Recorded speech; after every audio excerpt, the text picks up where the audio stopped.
Hello, Husker fans. Welcome back to the Husker Big Red YouTube channel. I'm Chris Peterson, and joining me, as always, is Danny Gillette. And we're back here for another episode. And today we're going to look at the Penn State matchup with Nebraska. We got some other things cooking on the recruiting trail, and we're going to look at the fallout from Dayton Raiola's decommitment and what it means, for this recruiting class, what it could mean for the future. So before we get into it, please make sure that you guys do us the favor, hit the subscribe button, hit the like button, get into the comment section. Let us know what you think about Dayton Raiola and your predictions for Penn State on Saturday. So before we get into it, Danny, how are you doing? I hope the football team is more awake on Saturday than I am right now. But other than that, I am doing pretty well. And I'm tired because of all this Nebraska news. Never a dull day around here. Sometimes I wish there was a dull day, but we just can't let things sit and let things be quiet. There's going to be some buzz going on somewhere. Yeah, you thought yesterday was going to be a quiet day, and we're getting up to do some Penn State preparation, and then all of a sudden, boom, Dayton Raiola decommitment, which on its face, a three-star, I mean, it is your quarterback, but a three-star quarterback decommitting shouldn't be a massive news story, but knowing who his brother is and all the implications it could be. So we're going to break that down. I know the Penn State game is on everybody's mind. We'll get into that. But I know this is the hot topic of conversation, Dayton Raiola decommitting. And yes, he's not a super highly rated quarterback. Nebraska, he's been committed to Nebraska for like a year now. I mean, it seems like a long time. More than a year. So he's out of, playing at Buford. So this drops the class down to 9 players, I believe. Now that's not really the biggest story, though. Obviously, the big story is because there's just been all this buzz after TJ Lateef played really well, and there's been a lot of conversation. I don't necessarily think that this decision is connected to Dylan Raiola. I mean, it might not be. It could be too, though. I mean, that doesn't mean that it's not, because I definitely think that there is a path or things could go a certain way where Dylan doesn't come back next year. I'm not saying that's what I want, but I could see it happening. That's just this new era of college football, because like I laid out before, what if Nebraska does win these next 2 games with TJ Lateef at quarterback? I mean, that would be, this Penn State team, I know what their record is, but they're a good team. Like this would be a good win.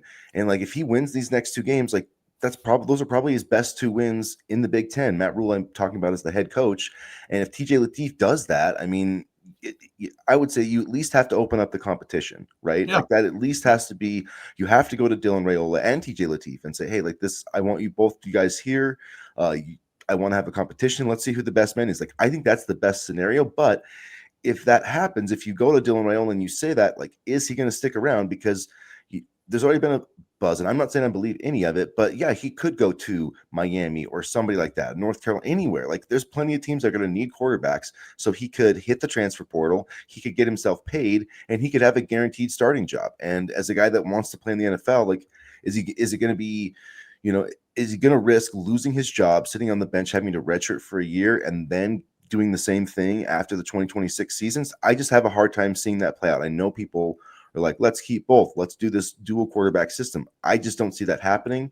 And I think the next 2 weeks are going to tell us a lot. And at the end of the day, this might not be connected at all to Dylan Raiola, but it still could be. And I think this leaves open the door where they could potentially end up at the same destination, and that might not be Nebraska. I feel like either Lateef or Raiola will not be on the roster next year. Yeah, that's probably true. I think there's a very good chance that happens. Because all the things you said about Dylan Raiola, he's not going to want to sit on the bench. He's not going to want to have a competition. The same thing could be said for Lateef as well, especially if he plays well over these next 2 games. So, I mean, I feel like one of these quarterbacks is not going to be on the roster, and this quarterback room will look a little bit different. And, I don't know if these 2 things are connected. I would have I would say I'd have a hard time, but it would be difficult for me to see these 2 things are connected, given the fact that Dayton's, a 3-star quarterback. He probably wasn't going to play ahead of TJ or Trey Taylor in the 2027 class. And, he did lead his team, Buford, to the playoffs. But, I think the Dylan thing and the Dayton thing are a little bit separate. Now, I know, there are fans who would love nothing more than to see the Raiola dynasty end in Nebraska, but I think losing Dylan would certainly change the program, and I think when you look at it offensively, it would sting a little bit.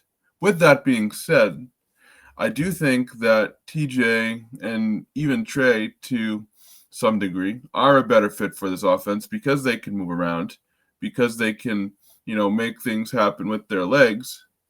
So it's going to be really interesting to see, what happens here. And, I don't know if you could speak on this a little bit better than I can, but I've also been thinking about, his recovery and will he be ready by spring? Is this a type of injury where, he's going to be good to go by the spring if he sticks around? I mean, I think you probably would know a little bit better than I would. My initial thought is he might kind of get slow out of the gates here. Maybe from what I've read, he'd be back by February. So, and I mean, a broken bone's a broken bone. I mean, so for the most, like once it's healed, it's going to take you a second to get a little bit of confidence in it, but it shouldn't be something that I feel like will hinder him very long. And yeah, it's going to be really interesting with Dayton Raiola, and your argument makes sense. And a lot of people, a lot of the experts, insiders, whatever, have kind of pointed to the same thing. Trey Taylor's coming, TJ Lateef's playing really well, and maybe TJ Lateef playing well kind of spurred this on. But it's also in my mind, the back of my mind, it's like all that stuff has still been true, for months. It's been true ever since Trey Taylor committed. Like the way that Nebraska went after Trey Taylor, it was clear that he was like the quarterback of the future. And so, I mean, unless Dayton Raiola was somehow like going to, beat out TJ Lateef someday, a guy that's an Elite 11 quarter, like there really wasn't a path for him ever to play. So I mean, I understand where he's at, and hopefully some teams get interested in him. And I posted a thread on X, and maybe it is just like he wants to go somewhere else, or he, thinks like, hey, maybe it's even like I could go play at a group of 5 school, try to get on the field there and then move up. Cause I just don't see him. I know he's played well this year. But I just don't know if any other Power 5 programs are going to, Power 4 programs, I guess, are going to get in on him. Maybe they will. I mean, we'll see, because he definitely didn't think he would not go to Nebraska, I guess, is one thing I was going to say. So if other schools were interested, they probably just didn't make a move because they're like, well, his brother's there, his uncle's there, yada, yada. He's not going to leave Nebraska. So now that he's opened that door, it will be interesting to see if he gets some other offers. Maybe somebody in the SEC or the ACC will be interested. I do hope for his sake that they are, but it also wouldn't shock me if, he didn't have a ton of interest and, he kind of waits and sees what happens with his brother. Cause I do think I don't think that this quarterback room is big enough for both Dylan Raiola and TJ Lateef. Now that could change, because if TJ comes out and, doesn't play well these next 2 games and looks like a freshman, then maybe that changes the equation a little bit. And that very well could happen. These games are huge. Yeah. They are enormous. They are huge, just for the quarterback room. And then you're gonna have a tough decision if you're Matt Rhule. Like, what do you do with the you kind of you committed a lot to Raiola, and I know there's the whole thing of that you should never lose your job to an injury, but I mean, Drew Bledsoe did, right? Like Drew Bledsoe lost his job to injury. That's just what happens. I mean, sometimes you get Wally pipped, What Wally a great reference there. Mo Lewis, the biggest asshole, and yet the person who spurred the Patriots dynasty. So I don't know. Yeah, I mean, I'm not trying to make that comparison in any way, shape, or form, but TJ did play well. That also, it was UCLA, so we'll see. He's going to face 2 very difficult defenses the next 2 weeks, and Jim Knowles is a very good defensive coordinator. Obviously, Parker at Iowa is one of the best in the business. Although he basically just runs the same defense. He's a really good teacher of the defense, and he's like, here, I'm going to run this cover 2, like have fun. Like we're just going to run the same play like 90 times in a row, but we're going to execute it really well. So. But anyway, it will be a challenge, but yeah, man, if they come out and win these games and he's, throwing the ball well and the offense is moving and they're scoring touchdown, like it's going to be tough to take him off the field. And that's just where it is. I mean, when you get a guy that's rolling, I mean, I feel like that's like the Dak Prescott, Tony Romo thing too with the Cowboys. It's not like they planned on making Dak Prescott the franchise quarterback, but Romo got hurt and then Dak Prescott went out there and was like, you can't take him off the field now. And so, there could be that dynamic if he wins these next couple of games. It is going to be very hard to take him off the field, at least without a competition, because it's like you mentioned it. One of these quarterbacks probably won't be here, so who do you want to lose? If you're Nebraska, you have to do everything you can to try to keep the quarterback you want. And so, yeah, there's going to be some interesting decisions. Matt Rhule's going to earn his paycheck here over the next few weeks. Can I just say something? Brian Wilson posted something that really kind of pissed me off. I don't know maybe I'm overreacting, but I want to get your thoughts on this. He posted almost a decade of former players having way too much control of the program. We are cleansing ourselves. Made right with Solich. Get control away from former players and families. We have an adult athletic director, head coach combo. Nebraska is trending. Now, this is the response, his response to the Dayton Raiola decommitment. And I get that part of it, but I mean, if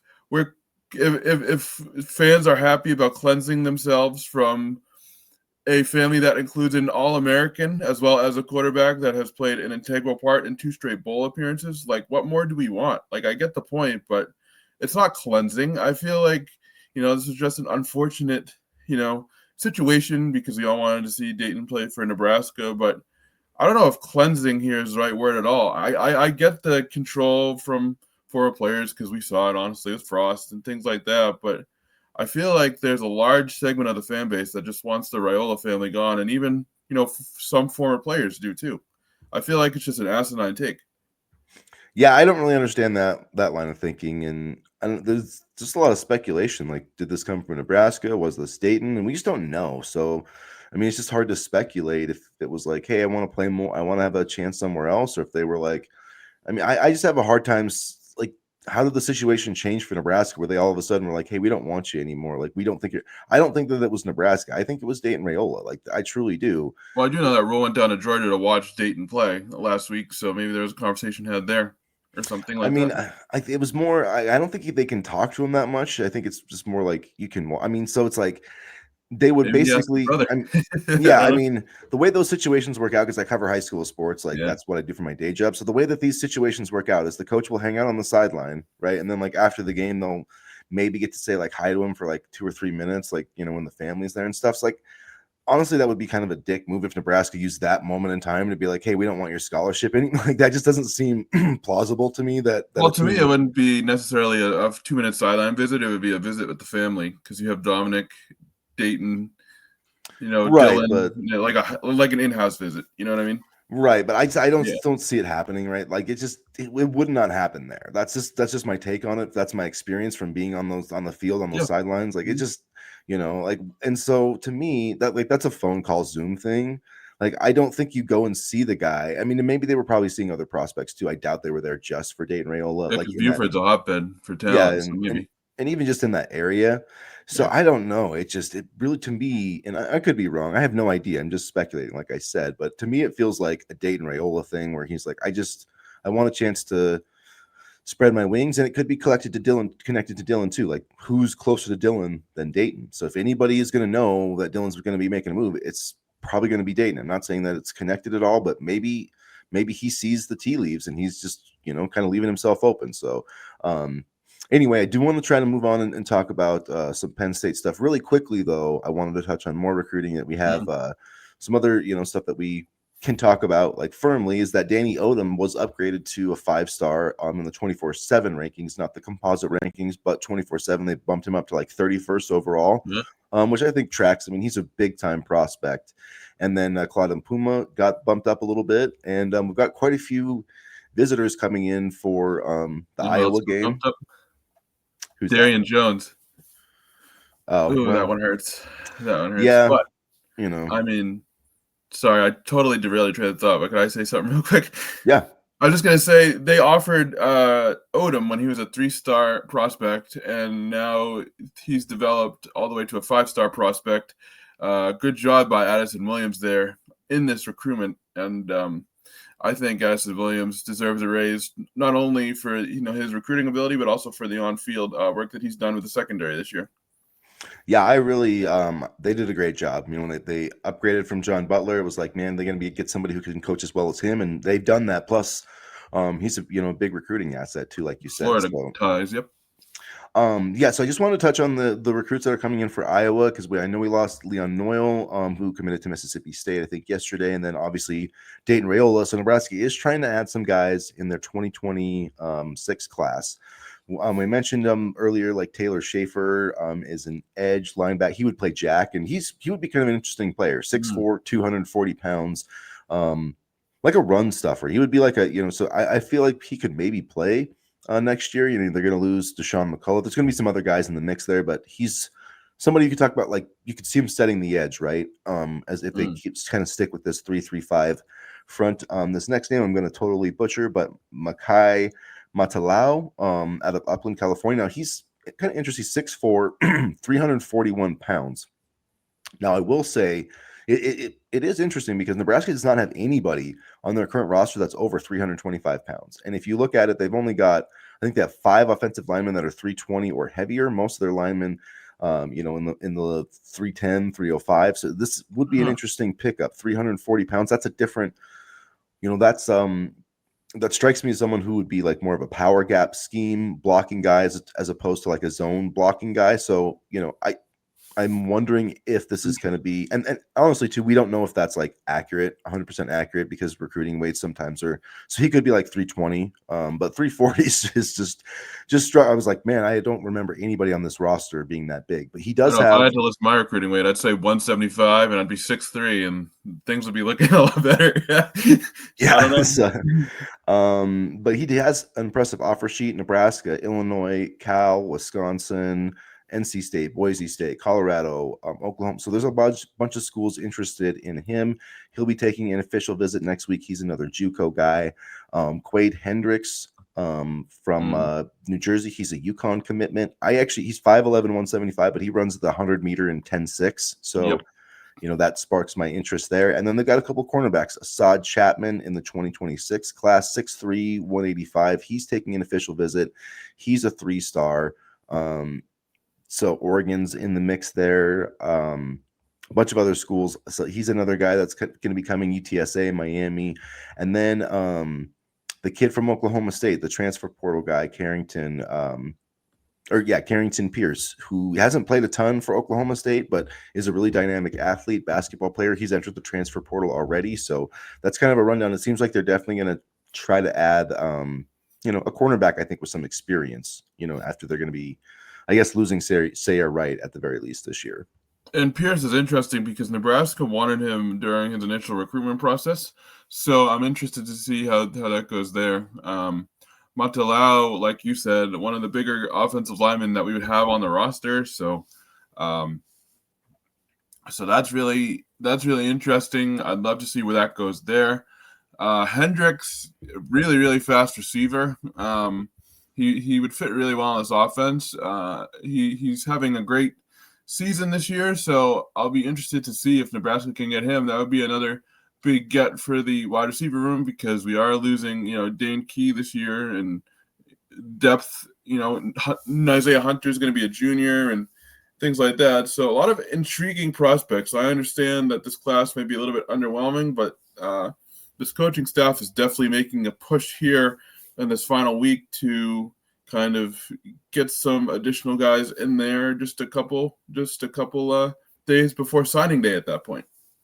Yeah, so it will be interesting to see if they get some commitments next weekend. I feel like they probably will. Matt Rhule mentioned that they would probably get some more commitments. So I would expect that class to grow at least back to double digits before signing day. All right, so let's talk about Penn State here.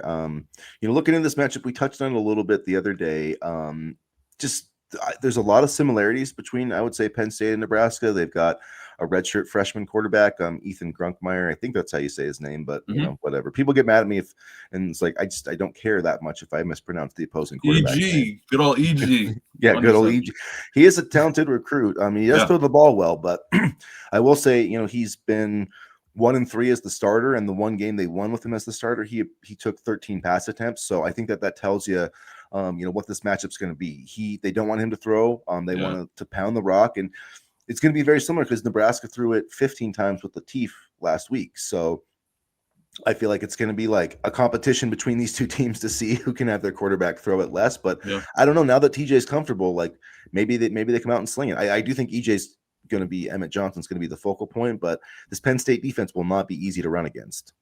And this extra bye week of prep was huge for TJ in this game. I think it's going to really, really be an asset. I don't know if we're going to see him throw it, 20, 25 times a game, but I'll be really interested to see what he does with another full week of prep. He's got a win under his belt. Now he has a chance to go to Happy Valley and see what he can do. But you mentioned, the run game for Penn State. And I think, one of the biggest things for me, and I hate saying this because it's been the same damn case every game this year, but stop the run.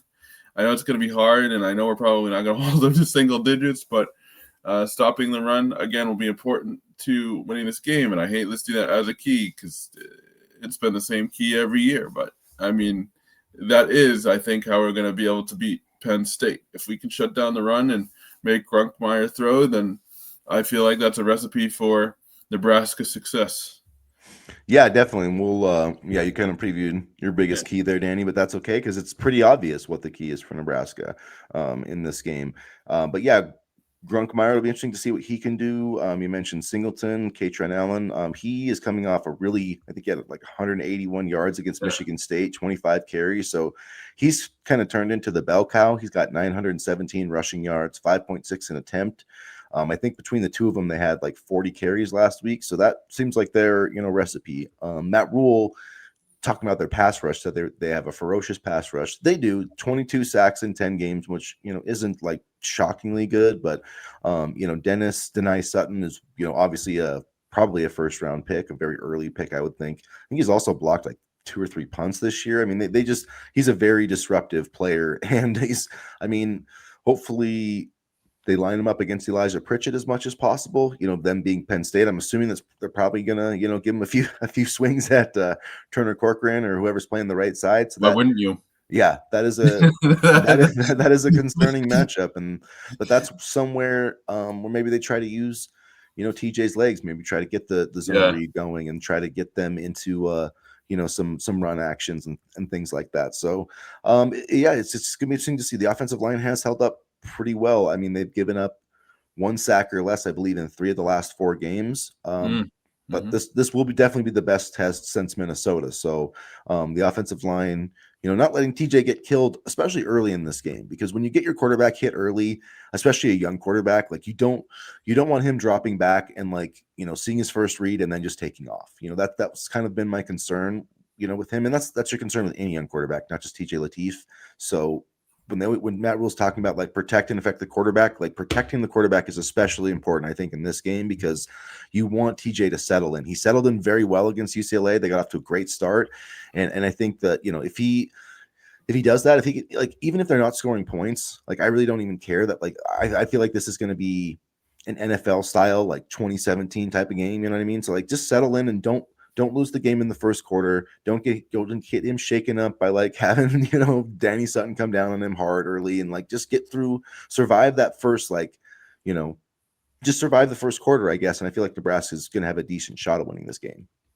Although if Lateef feels pressure and the entire Penn State defensive line is coming after him, I would suggest run, because not being able to run is what got Raiola killed. So maybe run, but I definitely get your point, because then it turns into a Heinrich Haarberg type game, and I don't know if we would want to get into that with Penn State necessarily. I definitely think he should run if he sees the opportunity, because for one, that will slow down the pass rush, right? We've seen that with Nebraska, you get upfield too much, and so I do think that it would be nice to put that in the back of their mind. I just don't want him to be. I feel like, if you get too jumpy with that, then it becomes, then teams are just well, we'll just mush rush you. And then you just kind of run into this, I've done that plenty of times on NCAA football. So it's very easy to do. And, we've seen it happen in real life all the time. So I don't want him to over rely on that, but definitely something he's going to have to probably tap into. We did get into our biggest keys already. We kind of mentioned it. I'll go with mine. I do think it's the running game, but I'm gonna flip it up, and I'm gonna say Nebraska has to run the football, and Emmett Johnson's got to be really effective running it, because it's one, you can keep Penn State's offense off the field, you can take the air out of the ball, you can make things easier for your quarterback. So to me, Emmett Johnson needs to not have the same game he had against UCLA, but he's going to have a similar game like that if Nebraska is going to come out on top Saturday night. Yeah, for sure. And Doak Walker Award semifinalist, pretty much every single running back award semifinalist by this point. But, I think for me, the biggest thing for TJ and the biggest thing for this game is just to have TJ control his nerves, because it is going to be a, night game, Happy Valley, not easy. This is going to be a little bit different than the crowd at UCLA. So if there even was a crowd at UCLA, I highly doubt it. But just get used to playing on the road, get used to the environment, and just play controlled. And I know we could go turnovers, this and that, but oftentimes when whatever a quarterback does or whatever his mannerisms are, the team follows. So if TJ just plays a little bit more relaxed and relaxed but controlled and doesn't let the moment get to him, I think that will be a big recipe for success for Nebraska. So that's one of my biggest keys. I know it's really not football, strategy oriented, but I really do believe a calm quarterback will lead to success for Nebraska. Yeah, you did make a good point with the environment. I mean, it was essentially a home game. The game out in California, and it was like Nebraska has like when they used to have a spring game anyway. They had they even at the fake spring game last year, they probably had more people than UCLA did for this actual football. There was game, a lot of red at UCLA, yeah. yeah.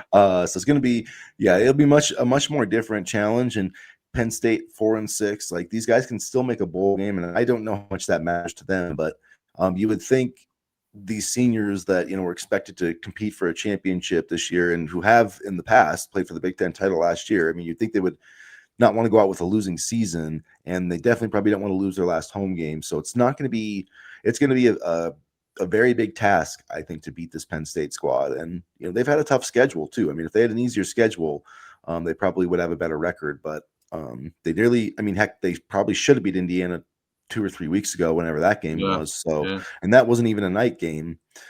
So yeah, it's going to be a challenge, but I'm excited for it. That's part of what I think makes this game exciting. And you could argue that just from trying to get to a bowl game, Penn State has more on the line truly than Nebraska does. Like Nebraska knows it's going to a bowl game, so like that sense of urgency, I think, will be interesting. They played with it against UCLA. I give Coach Rhule and guys like Emmett Johnson, these seniors, I give them credit for that. And we'll see what happens after the bye. But like even if Nebraska is not like this game isn't going to change the trajectory of the program, although it could based on TJ Latif's play. Winning is fun. Winning in November is fun, and it would be nice to experience a couple more wins in November because it's been a long time since we've had that. So yeah, I'm a lot more excited about this game, I guess, than I thought I would be 2 weeks ago. Part of that, I think, is Latif, but it's just, I want more of those November wins.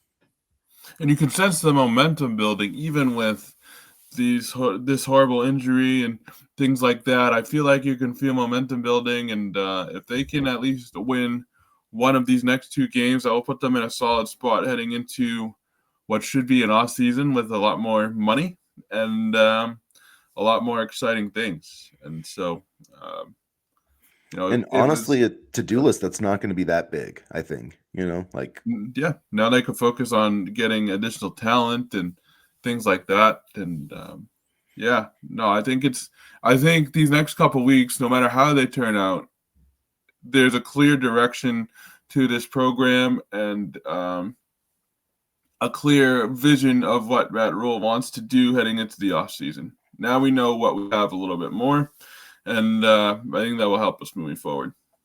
Yeah, and I mean, this could be a separate video, but just really quickly, offensive tackle, probably another wide receiver, maybe running back based on what EJ does. Juan Lacey, come on home, because he's not. Because I saw him retweet some Nebraska stuff earlier, so I'm hoping if that's what opening up the checkbook is, then open up the checkbook. Yeah, and then DT, you got to get a DT. I would, maybe another pass rusher, and then probably a veteran corner. So I mean, honestly, that's my shopping list. It's not that deep. Just it's going to be about quality over quantity, I think, for Nebraska this time. So I think they're in a pretty good spot roster wise. They just in terms of needs. So all right, one bold prediction here for Nebraska and Penn State. Not necessarily the score prediction, but just what's one bold prediction you have for this matchup Saturday night? This is tough. TJ Latif will make the quarterback conversation even hotter after another solid game against the Nittany Lions Saturday.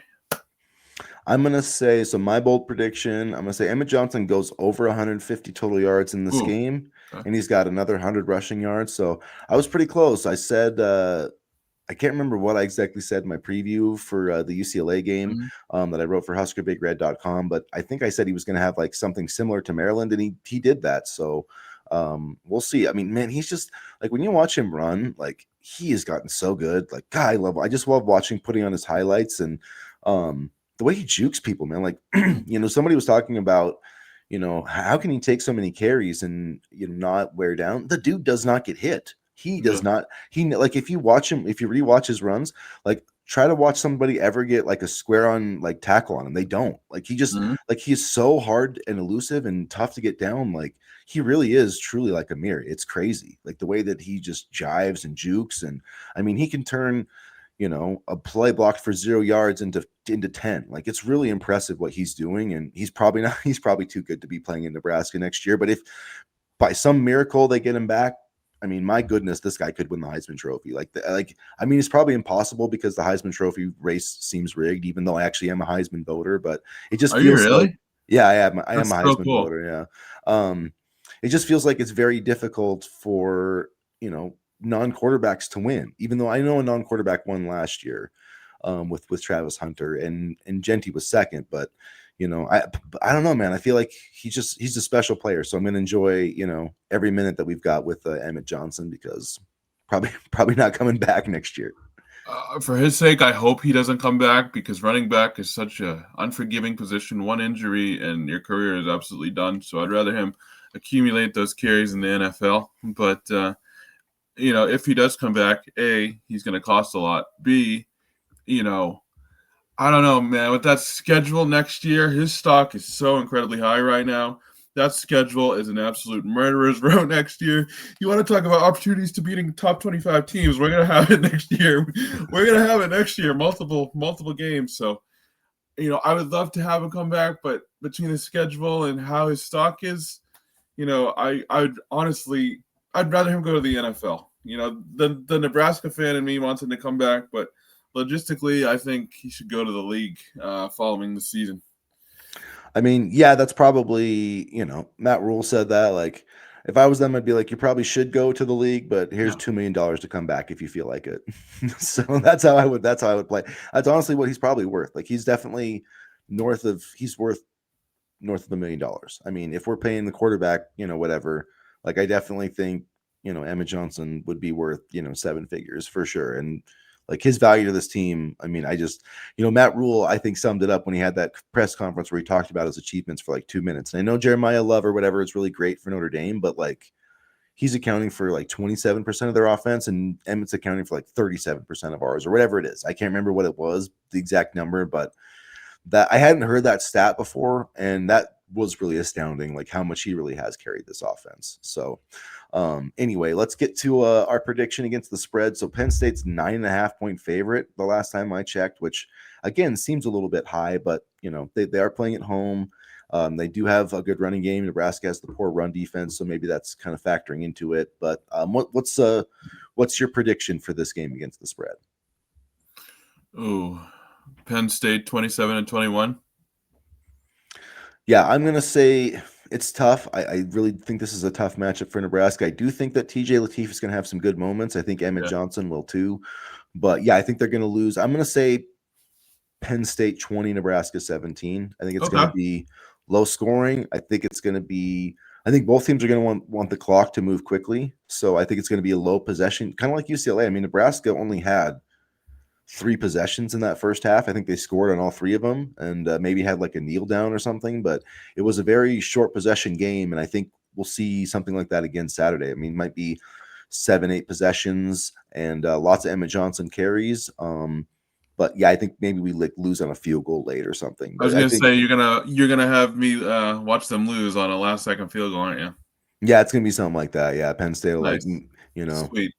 get like As if the Iowa hasn't done that enough to us, so that'll probably happen next Friday too. We'll lose on a last second field goal, so we might be in for 2 weeks of pure pain. Oh God, not again. Not the Iowa will I'll survive the Penn State one if that happens, or it'll be like we'll like lead all we'll be up 17-14 and they'll like go on a drive or it'll be like 17-13 and Grunkmeyer turn into Tom We Brady. know, You know? Chris. We know. I know. Just you can see it happening. He'll be like 80-yard drive.